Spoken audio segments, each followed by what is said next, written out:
dependency on Him. As long as I exist, I have free will. And I am doing this of my own free will.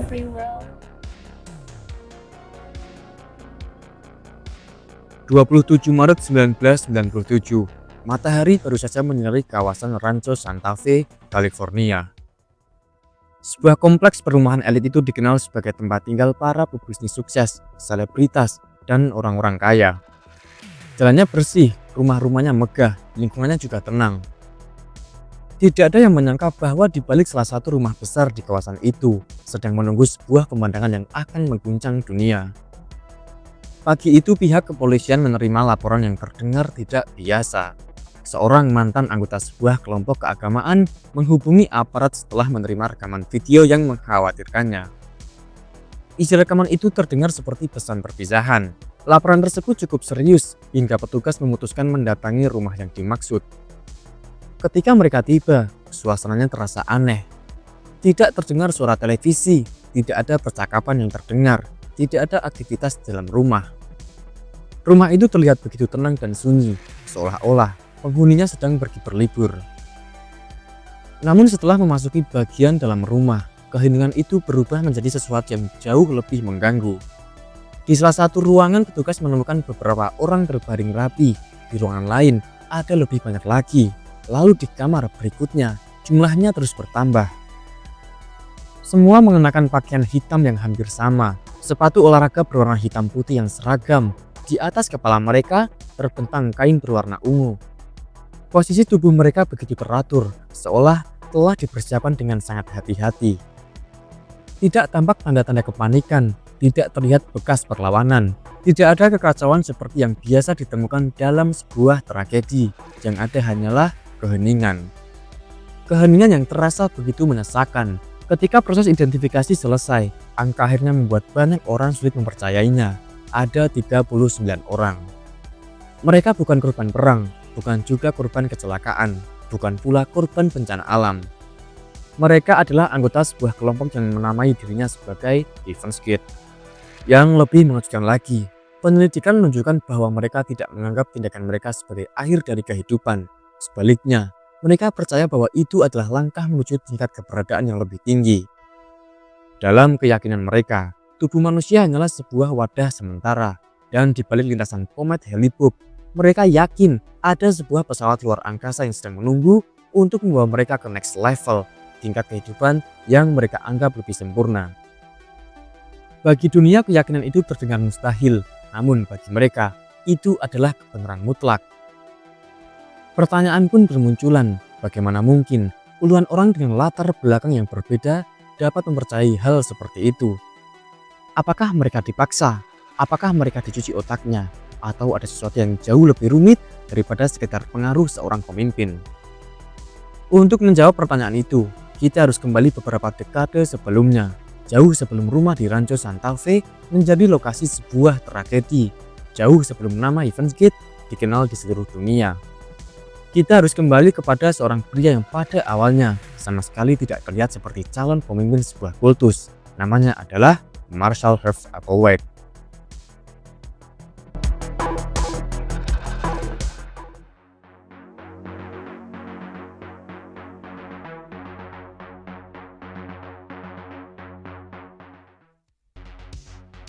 Marshall Herff Applewhite lahir pada tanggal 17 Mei 1931 di kota Spur, negara bagian Texas, Amerika Serikat.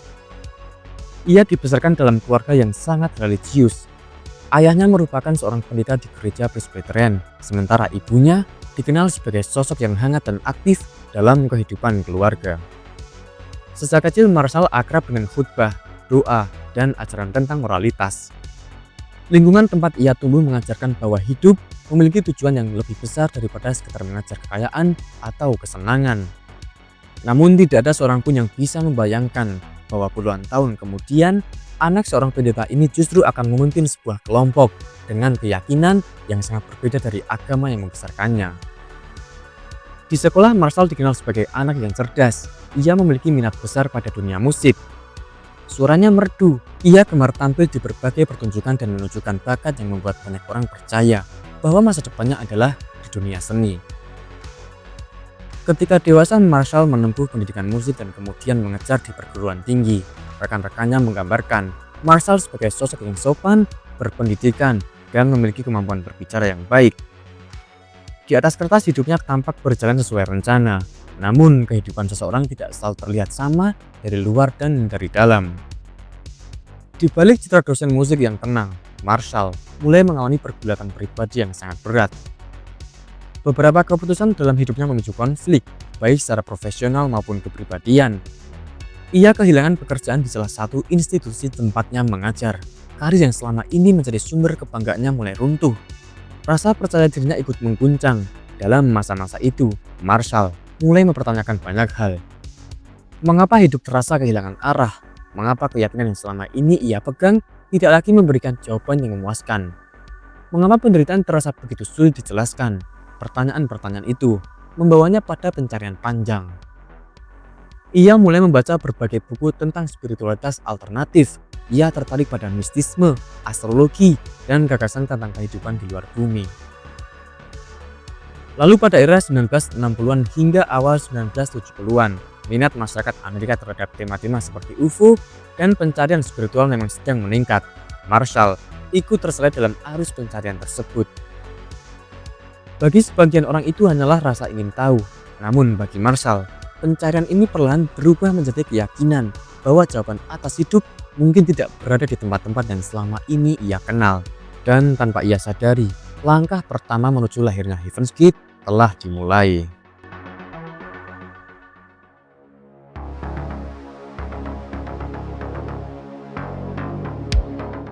Setiap kultus besar dalam sejarah hampir selalu dimulai bukan dengan kekerasan, tetapi dengan sebuah pertemuan. Marshall Applewhite tidak pernah membayangkan bahwa suatu hari hidupnya akan berubah hanya karena bertemu dengan seorang wanita yang sama-sama merasa sedang mencari jawaban atas hidup. Tahun 1972, usia Marshall telah menginjak 41 tahun. Ia bukan lagi dosen muda yang penuh ambisi, sebaliknya, ia sedang berada di titik paling membingungkan dalam hidupnya. Karir yang dulu ia banggakan telah runtuh, kepercayaan dirinya perlahan memudar. Ia merasa dunia yang selama ini ia kenal tidak lagi mampu menjawab pertanyaan-pertanyaan yang terus menghantuinya. Mengapa manusia hidup? Mengapa harus menderita? Apakah kematian benar-benar akhir dari segalanya? Pertanyaan-pertanyaan itu membawanya berkelana dari satu pemikiran ke pemikiran lain. Ia membaca buku-buku tentang filsafat timur, mempelajari mistisme, mengikuti perkembangan cerita tentang benda-benda terbang tak dikenal atau UFO, dan mencoba memahami berbagai teori yang saat itu mulai populer di Amerika Serikat. Di tengah pencarian itu, takdir mempertemukannya dengan seseorang yang memiliki kegelisahan serupa. Namanya Bonnie Lou Nettles. Bonnie lahir pada tahun 1927, berbeda dengan Marshall yang berasal dari dunia akademik. Bonnie bekerja sebagai seorang perawat, namun di luar pekerjaannya, ia memiliki ketertarikan yang sangat besar terhadap dunia spiritual. Ia mempercayai astrologi, membaca kartu tarot, meyakini adanya kehidupan sebelum dan sesudah manusia, serta percaya bahwa alam semesta diberi makhluk cerdas yang belum dikenal manusia. Pada awal tahun 1970-an, gagasan seperti itu mulai banyak diminati di Amerika Serikat. Gerakan New Age berkembang sangat pesat. Banyak orang mulai meninggalkan agama tradisional dan mencari jawaban melalui meditasi, reinkarnasi, energi kosmik, hingga teori tentang kehidupan di luar bumi. Bonnie termasuk salah satunya. Ia yakin bahwa manusia tidak sendirian di alam semesta, bisa lebih dari itu. Ia percaya bahwa dirinya sedang dipersiapkan untuk menjalankan sebuah misi yang jauh lebih besar. Marshall dan Bonnie pertama kali bertemu ketika Marshall sedang menjalani masa pemulihan di sebuah rumah sakit tempat Bonnie bekerja. Versi detail mengenai bagaimana percakapan pertama mereka dimulai memang berbeda-beda dalam berbagai kesaksian. Namun hampir semua sumber sepakat mengenai satu hal. Pertemuan itu segera terkembang menjadi hubungan intelektual dan spiritual yang sangat kuat. Mereka menghabiskan waktu berjam-jam diskusi tentang agama, tentang kitab suci, tentang UFO, tentang kehidupan setelah kematian, dan tentang ramalan serta makna keberadaan manusia. Semakin lama mereka berbicara, semakin yakin bahwa mereka memiliki cara pandang yang sama, bukan hanya sama, tetapi saling melengkapi. Marshall memiliki kemampuan berbicara yang sangat memikat. Bonnie memiliki keyakinan yang nyaris tak tergoyahkan terhadap dunia spiritual. Kombinasi itu perlahan membentuk sesuatu yang jauh lebih besar daripada sekedar persahabatan. Mereka mulai percaya bahwa pertemuan mereka bukanlah sebuah kebetulan, melainkan bagian dari rencana kosmis. Dalam waktu yang relatif singkat, keyakinan mereka berkembang menjadi semakin tidak biasa. Mereka mulai membaca berbagai bagian Alkitab dengan tafsir mereka sendiri. Ayat-ayat yang selama ini dipahami secara simbolis, mereka hubungkan dengan kehidupan makhluk luar angkasa. Mereka percaya bahwa kisah-kisah tentang malaikat sebenarnya adalah kunjungan makhluk dari tingkat keberadaan yang jauh lebih tinggi. Mereka meyakini bahwa banyak peristiwa yang disebut sebagai mukjizat mungkin merupakan teknologi yang belum dipahami manusia. Semakin jauh mereka menggali keyakinan itu, semakin kuat pula perasaan bahwa mereka telah dipilih. Marshall dan Bonnie mulai menganggap diri mereka sebagai dua saksi yang disebut dalam kitab Wahyu. Dalam keyakinan mereka, Tuhan telah memberi tugas untuk mengumpulkan orang-orang yang siap meninggalkan dunia lama. Keyakinan ini menjadi pondasi dari semua ajaran Heaven's Gate di masa yang akan mendatang. Tak lama kemudian Marshall mengambil keputusan yang mengubah seluruh hidupnya. Ia meninggalkan kehidupan yang selama ini dikenalnya, tidak lagi mengejar karir, tidak lagi membangun kehidupan yang mapan. Bahkan sebaliknya, ia memilih berkeliling bersama Bonnie. Mereka menjual sebagian besar barang-barang pribadi, meninggalkan kehidupan nyaman, dan mulai mengunjungi berbagai kota kecil di Amerika. Mereka berbicara kepada siapa saja yang bersedia mendengarkan, di taman, di aula kecil, di ruang pertemuan sederhana. Kadang hanya 5 orang yang hadir, kadang 10, kadang bahkan tidak ada seorang pun. Namun mereka tetap melanjutkan perjalanan, karena mereka yakin misi itu berasal dari kekuatan yang jauh lebih tinggi. Pada awalnya tidak banyak yang mempercayai mereka, namun ada satu kelompok masyarakat yang merasa pesan itu sangat menarik. Mereka adalah orang-orang yang sedang mengalami krisis hidup, ada yang kehilangan pekerjaan, ada yang merasa kecewa terhadap agama lama, ada yang kesepian, ada pula yang merasa dunia modern tidak lagi memberi makna. Marshall dan Bonnie menawarkan sesuatu yang sederhana tetapi sangat kuat. Mereka mengatakan bahwa penderitaan manusia bukanlah akhir, bahwa bumi hanyalah tempat persinggahan, bahwa kehidupan sejati berada di tingkat yang jauh lebih tinggi. Bagi orang yang sedang kehilangan harapan, pesan itu terdengar seperti cahaya di tengah kegelapan, dan sedikit demi sedikit, pengikut mulai berdatangan. Pada tahun-tahun berikutnya, kelompok kecil itu mulai memiliki identitas. Marshall dan Bonnie memperkenalkan sebagai istilah baru. Mereka menyebut bumi sebagai tempat sementara. Tubuh manusia dianggap hanya sebagai kendaraan biologis, sedangkan tujuan utama manusia adalah mencapai next level, atau tingkat keberadaan yang menurut mereka berada jauh melampaui kehidupan di bumi. Mereka belum menggunakan nama Heaven's Gate. Namun benih-benih gerakan itu mulai tumbuh. Setiap pertemuan menghadirkan anggota baru, setiap anggota baru membawa cerita baru, dan setiap cerita memperkuat keyakinan kelompok bahwa mereka sedang membangun sesuatu yang jauh luar biasa. Tidak ada yang menyadari bahwa kelompok kecil yang tampak tidak berbahaya ini suatu hari nanti akan dikenang sebagai salah satu kultus paling terkenal dalam sejarah dunia.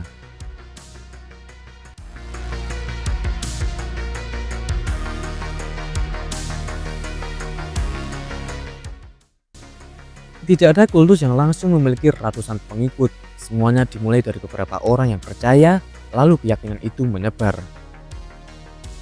Tahun 1973, Marshall Applewhite dan Bonnie Nettles mulai meninggalkan kehidupan lama mereka sepenuhnya. Mereka tidak lagi memikirkan pekerjaan tetap, tidak lagi mengejar kehidupan yang dianggap normal. Yang mereka lakukan setiap hari hanyalah satu hal, menyampaikan pesan yang mereka yakini berasal dari tingkat kehidupan yang jauh lebih tinggi. Mereka berpindah dari satu kota ke kota lain di Amerika Serikat, tidur di motel murah, menumpang kendaraan, menyewa aula kecil, mengadakan pertemuan di ruang-ruang komunitas. Kadang hanya dihadiri 5 orang, kadang 10, seringkali lebih banyak kursi kosong daripada peserta. Namun setiap kali ada seseorang yang bersedia mendengarkan hingga akhir, Marshall merasa misinya berhasil, karena baginya ia tidak sedang mencari banyak orang, ia hanya mencari mereka yang sudah siap. Ceramah Marshall tidak seperti khutbah di gereja. Ia tidak berteriak, tidak berbicara dengan emosi yang meledak-meledak, justru sebaliknya. Nada bicaranya tenang, teratur, seolah-olah ia sedang menjelaskan sebuah teori ilmiah. Hal itu membuat banyak orang merasa nyaman mendengarkannya. Ia mengatakan bahwa manusia selama ini salah memahami siapa dirinya. Menurut Marshall, tubuh manusia bukanlah diri kita yang sebenarnya. Tubuh hanyalah kendaraan biologis, sama seperti mobil yang digunakan untuk bepergian. Suatu saat, kendaraan itu akan rusak, namun pengemudinya tetap ada. Ia menyebut jiwa sebagai calon penghuni next level atau tingkat keberadaan yang diyakininya jauh lebih maju daripada kehidupan di bumi. Dalam pandangannya, manusia bukan puncak evolusi, manusia hanyalah tahap sementara. Dan sama seperti ulat yang berubah menjadi kupu-kupu, manusia juga harus mengalami transformasi. Bukan melalui teknologi, bukan melalui kekayaan, tetapi melalui perubahan spiritual. Bagi sebagian orang, gagasan itu terdengar sangat menarik, apalagi pada awal tahun 1970-an, Amerika sedang mengalami perubahan sosial yang sangat besar. Perang Vietnam meninggalkan luka yang mendalam, kepercayaan masyarakat terhadap pemerintah mulai menurun, generasi muda mempertanyakan nilai-nilai lama. Gerakan hippie berkembang, meditasi timur mulai populer, buku-buku tentang spiritualitas laris terjual, cerita mengenai UFO menghiasi surat kabar. Banyak orang merasa bahwa agama tradisional tidak lagi mampu menjawab kegelisahan zaman. Dalam situasi seperti itulah, pesan Marshall menemukan tempatnya. Ia tidak menawarkan agama baru, ia menawarkan penjelasan baru tentang kehidupan, sebuah penjelasan yang menggabungkan unsur agama, sains populer, dan kepercayaan terhadap makhluk luar angkasa. Bagi orang-orang yang sedang mencari makna, kombinasi itu terasa unik, bahkan meyakinkan.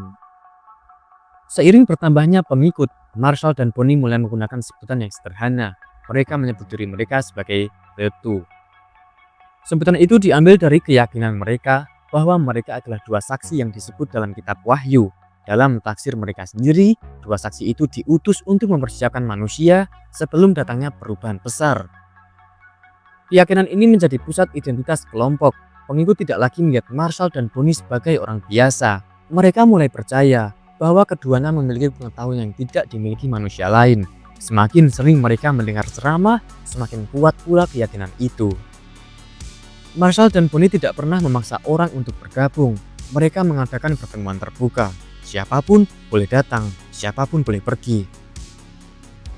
Namun mereka memiliki cara berbicara yang membuat sebagian orang merasa sedang menemukan jawaban yang selama ini dicarinya. Beberapa mantan anggota kemudian menceritakan bahwa mereka datang hanya karena penasaran. Mereka berniat mendengarkan sebentar, lalu pulang. Tetapi setelah mendengar penjelasan Marshall selama berjam-jam, mereka mulai mempertanyakan seluruh hidup mereka. Ada yang menangis, ada yang merasa seperti menemukan tujuan hidup, ada pula yang memutuskan mengikuti kelompok itu hanya beberapa hari setelah pertemuan pertama mereka. Fenomena seperti ini bukan sesuatu yang unik bagi Heaven's Gate. Dalam psikologi sosial, seseorang yang sedang mengalami masa transisi seperti kehilangan pekerjaan, perceraian, atau krisis identitas seringkali lebih terbuka terhadap kelompok yang menawarkan jawaban yang jelas dan rasa memiliki. Bukan karena mereka lemah, melainkan karena setiap manusia memiliki kebutuhan untuk memahami hidupnya dan merasa menjadi bagian dari sesuatu yang jauh lebih besar. Setelah mereka bergabung, para anggota mulai diminta mengambil keputusan yang tidak mudah. Marshall mengatakan bahwa seseorang tidak bisa memasuki next level jika masih terikat pada kehidupan lama. Sedikit demi sedikit para pengikut diminta melepaskan berbagai keterikatan. Ada yang berhenti dari pekerjaannya, ada yang menjual barang-barang pribadinya, ada yang meninggalkan rumah, bahkan ada yang memutuskan memutus hubungan dengan keluarga karena merasa panggilan spiritual mereka lebih penting.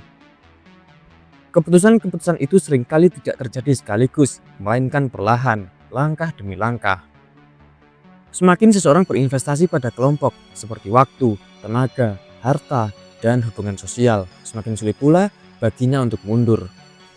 Para ahli psikologi menyebut fenomena ini sebagai escalation of commitment, yaitu kecenderungan seseorang untuk terus bertahan pada sebuah keputusan karena merasa sudah mengorbankan terlalu banyak untuk kembali. Pada pertengahan 1970-an, kelompok itu mulai hidup bersama dalam komunitas yang semakin tertutup.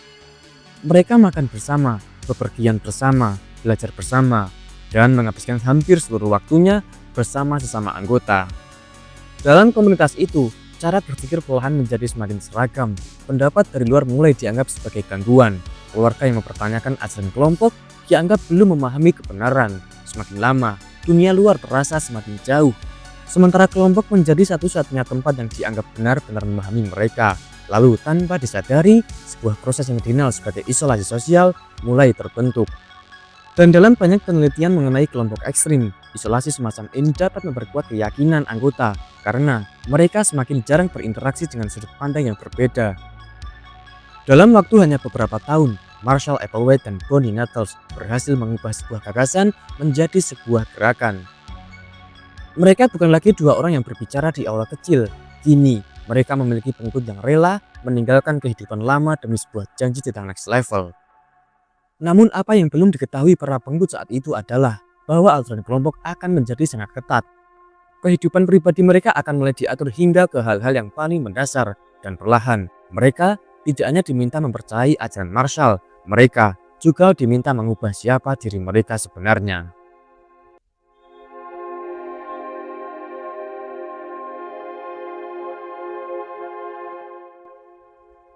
Sebuah kelompok tidak langsung menjadi kultus yang tertutup. Perubahannya seringkali terjadi perlahan melalui aturan-aturan kecil yang semakin lama semakin mengendalikan kehidupan anggotanya. Semakin bertambahnya jumlah pengikut, semakin besar pula tantangan yang dihadapi Marshall Applewhite dan Bonnie Nettles. Mengumpulkan orang adalah satu hal, tetapi menjaga agar mereka tetap percaya adalah hal yang jauh lebih sulit. Marshall memahami bahwa keyakinan tidak hanya dibangun melalui ceramah, keyakinan juga diperkuat oleh cara hidup sehari-hari. Karena itulah sedikit demi sedikit, Heaven's Gate mulai berubah. Bukan lagi sekedar kelompok diskusi spiritual, melainkan sebuah komunitas dengan aturan hidup yang sangat terstruktur. Bagi sebagian orang, rumah adalah tempat untuk kembali, keluarga adalah sumber kekuatan, dan teman adalah tempat berbagi cerita. Namun di Heaven's Gate, semua ikatan itu dipandang berbeda. Marshall mengajarkan bahwa keterikatan terhadap dunia adalah penghalang menuju next level. Menurutnya, seseorang yang masih terlalu mencintai keluarga, harta, atau status sosial akan sulit berkembang secara spiritual sesuai ajaran kelompok. Akibatnya banyak anggota mulai mengambil keputusan yang berat. Ada yang berhenti bekerja, ada yang menjual hampir seluruh harta bendanya, ada yang meninggalkan pasangan, ada pula yang memutus komunikasi dengan keluarga selama bertahun-tahun. Bukan karena mereka membenci keluarganya, melainkan karena mereka percaya bahwa pengorbanan itu adalah bagian dari perjalanan menuju kehidupan yang jauh lebih tinggi. Di mata keluarga, perubahan itu terasa mengejutkan. Orang yang dulu hangat dan mudah diajak berdiskusi, kini menjadi sulit dihubungi. Percakapan mulai dipenuhi istilah-istilah yang hanya dipahami oleh anggota kelompok. Hubungan yang dulu dekat, perlahan merenggang. Seiring waktu, kehidupan para anggota menjadi semakin teratur. Mereka hidup bersama dalam komunitas, makan bersama, bekerja bersama, belajar bersama. Hampir seluruh aktivitas dilakukan secara kolektif. Marshall percaya bahwa rutinitas yang disiplin akan membantu anggotanya mengendalikan keinginan pribadi. Mereka didorong untuk mengurangi kebiasaan yang dianggap mencerminkan sifat manusia lama, seperti mengejar kesenangan pribadi, mencari perhatian, atau mengutamakan ego. Semua keputusan penting dibahas dalam konteks kelompok. Semakin lama, ruang untuk membuat keputusan secara mandiri menjadi semakin kecil. Dalam psikologi sosial, situasi seperti ini dapat memperkuat rasa identitas kelompok. Ketika hampir seluruh waktu dihabiskan bersama orang-orang yang memiliki keyakinan yang sama, pandangan alternatif menjadi semakin jarang terdengar. Salah satu hal yang menarik dari Heaven's Gate adalah penggunaan bahasa. Marshall dan Bonnie menciptakan berbagai istilah yang hanya dipahami oleh anggota. Tubuh manusia disebut sebagai vehicle atau kendaraan. Kehidupan di bumi dibenang sebagai tahap pembelajaran, sementara tujuan akhir disebut next level. Mengapa bahasa baru itu penting? Karena bahasa bukan hanya alat komunikasi. Bahasa juga membentuk cara seseorang memahami dunia. Ketika seseorang terus-menerus menggunakan istilah yang sama di dalam kelompok, perlahan cara berpikirnya pun ikut berbeda. Dunia luar mulai terasa asing, sebaliknya dunia di dalam kelompok terasa semakin masuk akal. Fenomena ini sering ditemukan dalam kelompok yang sangat tertutup, di mana istilah-istilah khusus memperkuat identitas bersama, sekaligus membedakan anggota dari masyarakat umum. Pada awal perjalanan Heaven's Gate, Marshall dan Bonnie sering tampil sebagai pasangan yang saling melengkapi. Namun seiring berjalannya waktu, banyak anggota mulai melihat Marshall sebagai sosok yang memiliki otoritas utama. Ia berbicara dengan tenang, tidak hanya menunjukkan emosi, tetapi setiap perkataannya didengarkan dengan penuh perhatian. Jika ada anggota yang bingung, mereka bertanya kepada Marshall. Jika ada perbedaan pendapat, Marshall yang memberi penjelasan. Jika ada keputusan penting, Marshall lah yang menentukan arah. Perlahan kepercayaan kepada ajaran berubah menjadi kepercayaan kepada pembawanya. Dalam banyak penelitian mengenai kelompok karismatik, inilah salah satu perubahan yang paling menentukan. Ketika pemimpin dipandang sebagai sumber kebenaran yang hampir tidak pernah dipertanyakan, kemampuan anggota untuk mengkritisi gagasan juga dapat semakin berkurang. Marshall mengajarkan bahwa manusia harus belajar mengendalikan dorongan-dorongan yang dianggap berasal dari kendaraan biologis, seperti keinginan untuk dipuji, keinginan untuk memiliki, seperti rasa marah, kecemburuan, bahkan hubungan romantis. Semua itu dipandang sebagai hambatan untuk mencapai tingkat keberadaan yang lebih tinggi. Lalu para anggota didorong untuk hidup sederhana, saling mengawasi, dan mengingatkan jika ada yang dianggap kembali pada kebiasaan manusia lama. Bagi sebagian anggota, aturan ini memberi rasa tujuan dan disiplin. Namun bagi yang lain, kehidupan pribadi menjadi semakin terbatas. Tahun demi tahun berlalu, komunitas Heaven's Gate semakin tertutup. Bukan karena mereka membangun tembok fisik, melainkan karena tembok itu perlahan terbentuk di dalam cara berpikir. Di luar kelompok, orang-orang dianggap belum memahami kebenaran. Di dalam kelompok, mereka merasa sedang dipersiapkan untuk masa depan yang tidak dipahami dunia.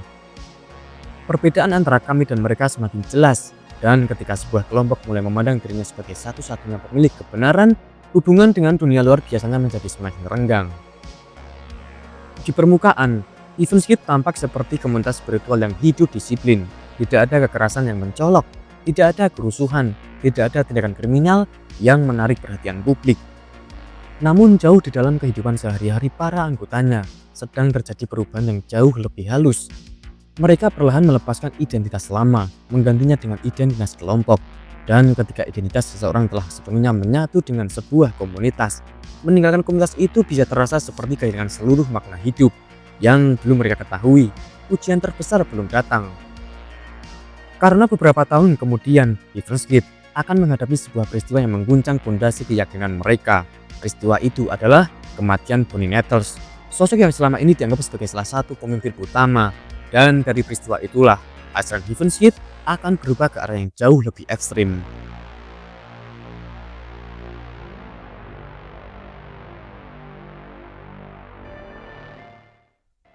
Apa yang terjadi ketika seseorang pemimpin spiritual meninggal? Padahal, ia mengajarkan bahwa dirinya dipilih untuk menjalankan misi suci.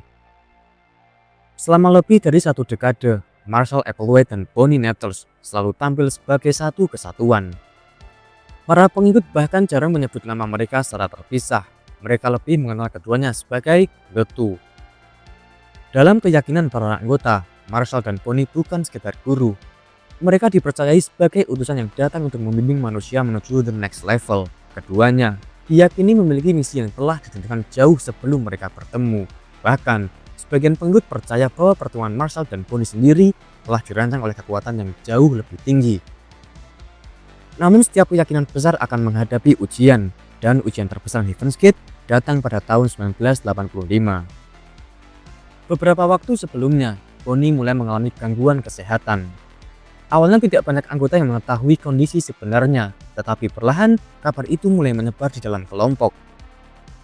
Dokter mendiagnosis Bonnie mengidap kanker.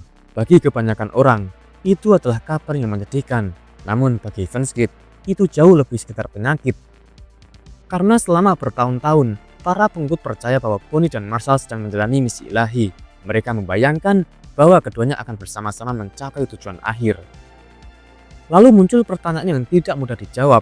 Jika Bonnie benar-benar dipilih, mengapa ia bisa sakit? Mengapa ia bisa meninggal seperti manusia biasa? Pada masa awal-awal Heaven's Gate, Marshall dan Bonnie pernah menyampaikan bahwa mereka berharap akan mengalami transformasi menuju next level tanpa harus mengalami kematian seperti manusia pada umumnya. Bagi sebagian pengikut, harapan itu menjadi bagian dari keyakinan mereka. Namun kenyataan berkata lain. Pada tahun 1985, Bonnie Nettles meninggal dunia akibat komplikasi penyakit. Peristiwa itu mengguncang seluruh kelompok. Banyak anggota merasa bingung, ada yang mempertanyakan apa yang sebenarnya terjadi. Jika pemimpin mereka bisa meninggal, apakah semua ajaran selama ini salah? Bagi sebuah kelompok manapun yang memiliki pemimpin karismatik, momen seperti ini bisa menjadi titik perpecahan. Banyak gerakan berakhir karena ramalan utama mereka gagal, namun Heaven's Gate justru bertahan. Mengapa ini bisa terjadi? Karena Marshall Applewhite mengambil langkah yang mengubah arah seluruh ajaran kelompok. Alih-alih mengakui bahwa keyakinan mereka keliru, Marshall menawarkan penjelasan baru. Ia mengatakan bahwa para pengikut selama ini salah memahami proses menuju next level. Menurutnya Bonnie tidak gagal, ia justru telah berhasil lebih dahulu. Marshall menjelaskan bahwa tubuh manusia memang hanyalah kendaraan biologis. Ketika kendaraan itu tidak lagi diperlukan, kesadaran seseorang dapat melanjutkan perjalanan menuju tingkat kehidupan yang jauh lebih tinggi. Dalam tafsir baru ini, kematian bukanlah kekalahan, melainkan bagian dari proses. Bonnie, kata Marshall, telah meninggalkan kendaraannya dan kini berada di next level, menunggu anggota lain menyusul pada waktunya. Penjelasan itu diterima oleh sebagian besar anggota, bukan karena ada bukti yang dapat diverifikasi, melainkan karena mereka telah lama mempercayai Marshall sebagai sosok yang memahami hal-hal yang tidak diketahui orang lain. Sejak Bonnie meninggal, perubahan besar terjadi dalam struktur Heaven's Gate. Jika sebelumnya kepemimpinan terbagi antara dua orang, kini semua perhatian tertuju kepada Marshall Applewhite. Ia menjadi wajah utama kelompok, suaranya menjadi otoritas tertinggi, penafsir utama ajaran, dan pusat dari seluruh keputusan. Para anggota mulai memanggilnya dengan berbagai sebutan yang mencerminkan penghormatan mereka. Setiap ceramahnya didengarkan dengan seksama, setiap perubahan ajaran diterima sebagai bagian dari rencana yang jauh lebih besar. Dalam banyak penelitian tentang kelompok tertutup, konsentrasi otoritas seperti ini dapat membuat suatu organisasi menjadi semakin bergantung pada satu figur sentral. Setelah kematian Bonnie, ajaran Heaven's Gate mengalami perubahan penting. Jika sebelumnya mereka lebih banyak berbicara tentang transformasi spiritual, kini fokus mereka bergeser pada gagasan bahwa kehidupan manusia hanyalah tahap sementara. Marshall semakin sering menggunakan istilah Vehicle untuk menyebut tubuh manusia. Ia mengajarkan bahwa yang benar-benar penting bukan tubuh itu sendiri, melainkan kesadaran yang diyakini dapat melanjutkan perjalanan menuju next level. Ajaran ini membuat para anggota memandang kehidupan sehari-hari dengan cara yang berbeda, seperti pekerjaan, uang, karir, bahkan hubungan keluarga. Semuanya dianggap tidak sepenting tujuan spiritual yang mereka yakini. Semakin kuat keyakinan itu, semakin kecil pula arti dunia luar bagi mereka. Sementara Heaven's Gate menjalani kehidupan yang semakin tertutup, dunia di luar bergerak dengan cepat. Akhir dekade 1980-an ditandai oleh perkembangan teknologi komputer. Awal 1990-an menghadirkan internet kepada masyarakat luas. Komunikasi menjadi semakin mudah. Informasi bergerak lebih cepat daripada sebelumnya. Marshall melihat perkembangan ini bukan sekedar kemajuan teknologi. Ia melihatnya sebagai peluang. Jika dahulu mereka harus berpindah dari kota ke kota untuk berbicara kepada puluhan orang, kini mereka dapat menyampaikan pesan kepada ribuan orang melalui jaringan komputer. Keputusan itu akan membawa Heaven's Gate memasuki babak baru, sebuah babak yang membuat nama kelompok ini dikenal jauh melampaui lingkaran kecil para pengikutnya. Kematian Bonnie Nettles seharusnya bisa menjadi akhir dari Heaven's Gate, namun yang terjadi justru sebaliknya. Marshall berhasil mengubah krisis menjadi fondasi bagi doktrin baru. Ia menafsirkan ulang peristiwa yang mengguncang kelompok dan banyak pengikut tetap bertahan. Dari luar Heaven's Gate tampak semakin sunyi, namun di dalam, keyakinan para anggotanya justru semakin menguat. Mereka percaya bahwa dunia sedang mendekati perubahan besar dan bahwa tugas mereka belum selesai. Mereka hanya menunggu sebuah tanda yang menurut keyakinan mereka akan datang dari langit. Tanda itu akhirnya muncul pada pertengahan tahun 1990-an ketika sebuah komet terang menarik perhatian dunia dan menjadi pusat dari bab terakhir kisah Heaven's Gate.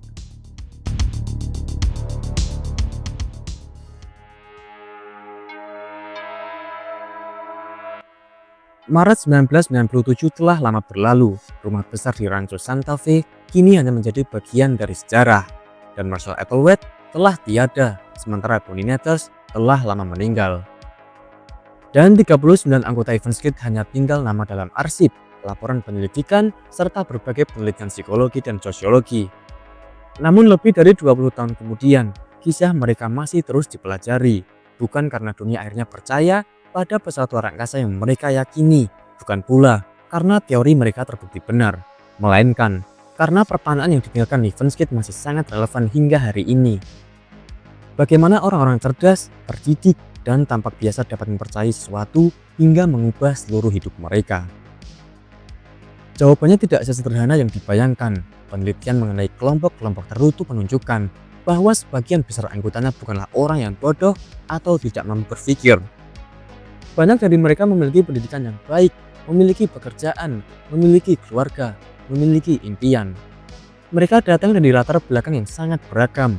Yang seringkali mereka miliki adalah satu kesamaan. Mereka sedang mencari jawaban, mencari arah, mencari tempat untuk merasa diterima, mencari makna ketika hidup terasa membingungkan. Dan ketika seseorang menemukan kelompok yang menawarkan kepastian atas semua pertanyaan itu, daya tariknya bisa menjadi sangat kuat. Marshall memahami satu hal yang sering luput disadari oleh banyak orang, bahwa manusia tidak hanya membutuhkan makanan, tidak hanya membutuhkan uang, tidak hanya membutuhkan tempat tinggal. Manusia juga membutuhkan harapan, membutuhkan tujuan, membutuhkan keyakinan bahwa hidupnya berarti. Dan disitulah pengaruh seorang pemimpin karismatik dapat tumbuh. Bukan karena ia selalu memiliki jawaban yang benar, melainkan karena ia mampu membuat jawaban itu terdengar sangat meyakinkan. Lievensky juga mengingatkan kita akan pentingnya berpikir kritis. Bertanya bukanlah bentuk pengkhianatan. Meragukan sebuah klaim bukan berarti kehilangan iman. Justru kemampuan untuk menguji sebuah keyakinan, membandingkannya dengan fakta, dan tetap terbuka terhadap sudut pandang lain adalah salah satu cara terbaik untuk melindungi diri dari manipulasi. Dalam kelompok yang sehat, pertanyaan biasanya dihargai. Dalam sebuah kelompok yang tertutup, pertanyaan seringkali dianggap ancaman. Dan ketika seseorang tidak lagi merasa bebas untuk bertanya, disitulah bahaya mulai tumbuh. Tragedi Lievensky juga menjadi pengingat bahwa isolasi sosial dapat mengubah cara seseorang memandang dunia. Ketika seluruh lingkungan kita hanya terisi orang-orang yang berpikir sama, ketika semua informasi yang kita terima hanya menguatkan keyakinan yang sudah ada, perlahan batas antara kenyataan dan keyakinan bisa menjadi kabur. Itulah sebabnya para ahli menekankan pentingnya menjaga hubungan dengan keluarga, sahabat, dan berbagai sumber informasi yang beragam. Perbedaan pendapat tidak selalu memecah, seringkali justru perbedaan itulah yang membuat kita tetap berpijak pada realitas. Ada satu fakta yang hingga kini masih membuat banyak orang merasa merinding. Situs web Lievensky yang dibuat pada pertengahan 1990-an masih dapat ditemukan di internet sebagai arsip sejarah. Tampilannya nyaris tidak berubah, seolah waktu berhenti di sana. Bagi sebagian orang, itu hanyalah halaman web tua. Namun bagi banyak peneliti, situs itu menjadi pengingat bahwa ide-ide dapat bertahan jauh lebih lama daripada orang yang menciptakannya. Pada akhirnya kisah Lievensky bukanlah kisah tentang alien, bukan pula kisah tentang komet, apalagi tentang pesawat luar angkasa. Ini adalah kisah tentang manusia, tentang kebutuhan untuk dimengerti, tentang rasa sepi yang terkadang tidak terlihat, tentang pencarian makna yang jika diarahkan oleh orang yang salah dapat membawa seseorang jauh dari kenyataan. Karena sejarah menunjukkan bahwa sebuah kultus sering dimulai dengan ancaman.